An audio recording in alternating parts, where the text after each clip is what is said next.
Number 10. Dr. Malcolm Perry, along with other medical personnel who operated on President Kennedy, have stated that the bullet came from the front.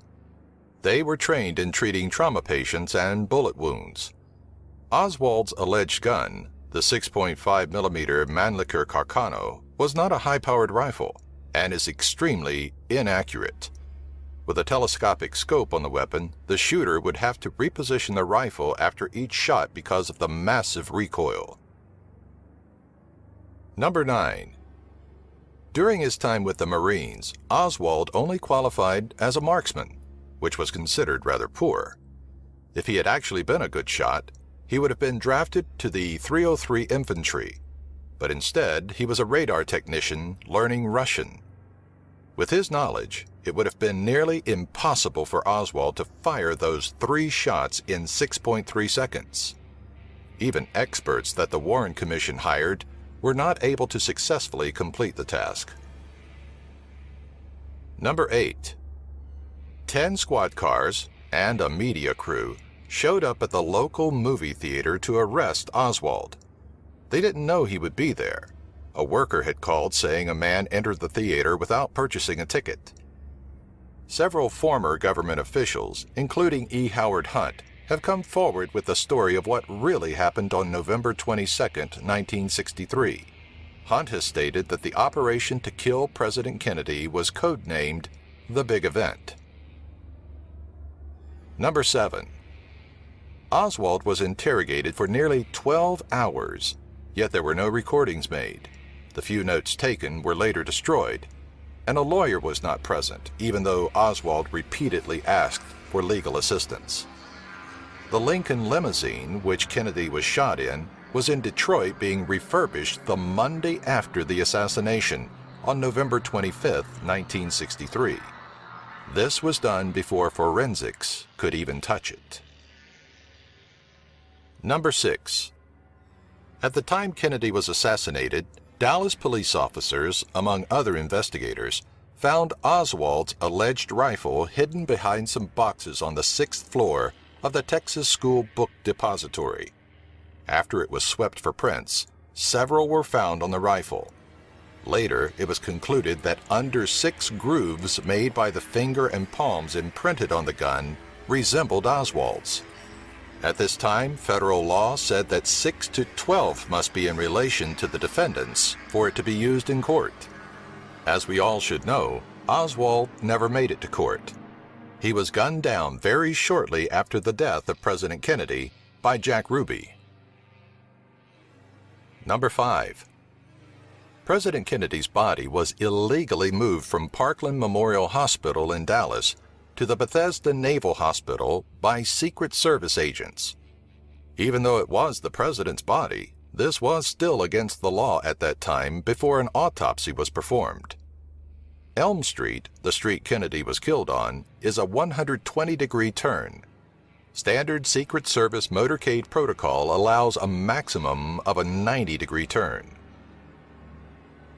Number 4. Most people in Daley Plaza, Dallas, Texas, on that fateful day, heard the shots come from the front and right of the president. This would explain why his head jerks back and to the left in the Zapruder film. These witnesses also include police officers who rushed up the grassy knoll looking for the shooters. Many close friends and family members of Oswald believe he is innocent. This includes both his mother, Marguerite, and his wife, Marina. Number 3. The standard grouping for a presidential motorcade is called the wedge position, which protects the president from all sides by the Secret Service and police officials overseeing the motorcade. On the day of the assassination, Kennedy's limousine was placed in the sitting duck formation. This left him unprotected and an easy target. Although the president has control over most matters, when it comes to his security, he has no jurisdiction. The Secret Service are in charge. On the day of the assassination, Oswald was picked up by a fellow worker at the Texas School Book Depository. He noticed that Oswald was carrying something under his arms that was covered in paper wrapping. The worker asked him what it was, and Oswald responded, "curtain rods." Those who believe Oswald acted alone think the 6.5 millimeter Mannlicher Carcano was what he was carrying. This has been proven false. Even when taken apart by the Warren Commission and condensed into its smallest form, the gun still does not fit into any packages made to replicate the original. Number 2. Recent acoustic and psychological tests concluded that Oswald was telling the truth when he told the press, "I'm just a patsy." Paper trails and family members confirmed that Oswald was in 2 different places at the same time. Many people are aware of the fact that there was someone else using the same identity. Early in Lee's life, his tonsils were removed. Some time after Kennedy's assassination, Lee's alleged body was dug back up. The body found had its tonsils remaining. During a post-mortem of Oswald's body, several scars his wife Marina remembered seeing on his body had vanished.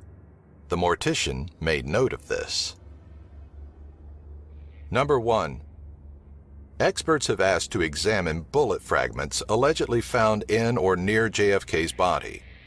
One of these men was astonished when not a single trace of blood or human tissue was found on the ammunition. A quick point to mention is that the blood and brain matter ejected from JFK's skull sprayed backward. Some even ended up on the 2 police motorcycles positioned directly behind him. This alone, along with the frames of the Zapruder film, almost prove he was shot from the front and from the right. It has been confirmed that both Jack Ruby, the man who killed Oswald, and Lee Harvey Oswald both knew each other. This is something the Warren Commission either decided to ignore, or they lied about it, saying there was no connection between the two. Like these top 10 videos? Subscribe by clicking the annotation.